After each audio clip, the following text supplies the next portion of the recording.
Breakfast എന്ന് പറഞ്ഞാൽ ഒരുപാടൊന്നുമില്ല. നമുക്ക് ബ്രെഡ്, അതേപോലെ ദോശ, ചമ്മന്തി, സാമ്പാർ, ഇഡ്ഡലി, കോഫി, ഇച്ചിരി ജ്യൂസ്, ഫ്രൂട്ട്സ്, അങ്ങനെ നമുക്ക് കിട്ടും. അത്യാവശ്യം ഞങ്ങളെല്ലാവരും തന്നെ ബ്രേക്ക്ഫാസ്റ്റ് എൻജോയ് ചെയ്തായിരുന്നു. നല്ല സൗകര്യമുണ്ട്. ഞങ്ങൾ ചെന്ന സമയത്ത് ഞങ്ങൾ മാത്രമേ ഉണ്ടായിരുന്നുള്ളൂ ഗസ്റ്റായിട്ട്.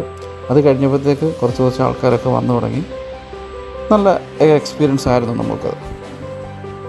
അടുത്ത ദിവസം തന്നെ രാവിലെ ഞങ്ങൾ പരുന്തുംപാറ കാണാൻ പോയി. ശരിക്കും പറഞ്ഞാൽ പരുന്തുംപാറ കാണുന്നതിന് മുമ്പായിട്ട് ഇവരൊരു ഓഫ് റോഡ് ഉണ്ടായിരുന്നു.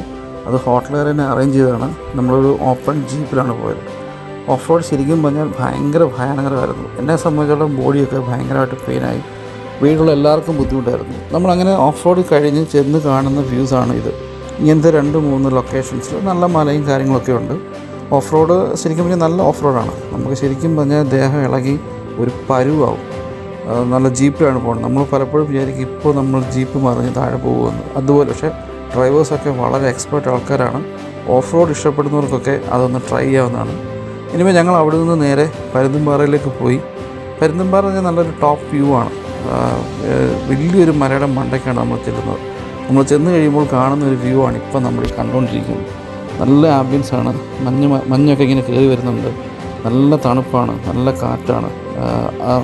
അരുവികൾ ഇങ്ങനെ പോകും. അരുവികളിൽ വെള്ളം ഇങ്ങനെ ചിന്നി പോകുന്നത് കാണാം, നമുക്ക് കേൾക്കാൻ സാധിക്കും, കാണാൻ സാധിക്കും. നല്ലൊരു എക്സ്പീരിയൻസ് ആയിരുന്നു ഈ പരുന്തുംപാറ പോയതിന് ശേഷം ഞങ്ങൾ വൈകിട്ട് തേക്കടി ബോട്ടിങ്ങിന് പോയി.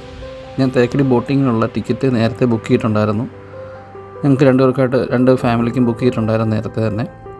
നമുക്കൊരു പ്രാവശ്യം ഓൺലൈനിൽ കൂടെ 4 പേരിൽ കൂടുതൽ ബുക്ക് ചെയ്യാൻ പറ്റത്തില്ല ടിക്കറ്റ്. അപ്പം അങ്ങനെ 2 ടിക്കറ്റ് എടുക്കേണ്ടി വന്നു. നമ്മൾക്ക് നേരത്തെ ഒരു സ്ഥലത്ത് കൊണ്ടുവന്ന് അവർ നമ്മളെ വണ്ടി ഡ്രോപ്പ് ചെയ്ത് അവിടുന്ന് ബസ്സിലാണ് നമ്മളെ കൊണ്ടുവന്ന് ഈ ബോട്ടിങ്ങിന് വിടുന്നത്. അത്യാവശ്യം വലിയ മൃഗങ്ങളൊന്നും കാണാൻ പറ്റിയില്ല. നമ്മൾ ഈ കാണുന്ന പോലെ തന്നെ കുറച്ച് മൃഗങ്ങളെ കണ്ടു. നല്ല സ്റ്റാഫൊക്കെ ആയിരുന്നു. വളരെ നമ്മളെ ഹെൽപ്ഫുള്ളായിരുന്നു സ്റ്റാഫ്സ് എല്ലാം തന്നെ. നമുക്ക് വേണ്ട കാര്യങ്ങൾ പറഞ്ഞു തരികയും സേഫ്റ്റി കാര്യങ്ങളൊക്കെ പറഞ്ഞു തരികയും ഒക്കെ ചെയ്തു. ഓവറോൾ കുഴപ്പമില്ലാത്തൊരു യാത്രയായിരുന്നു അത്.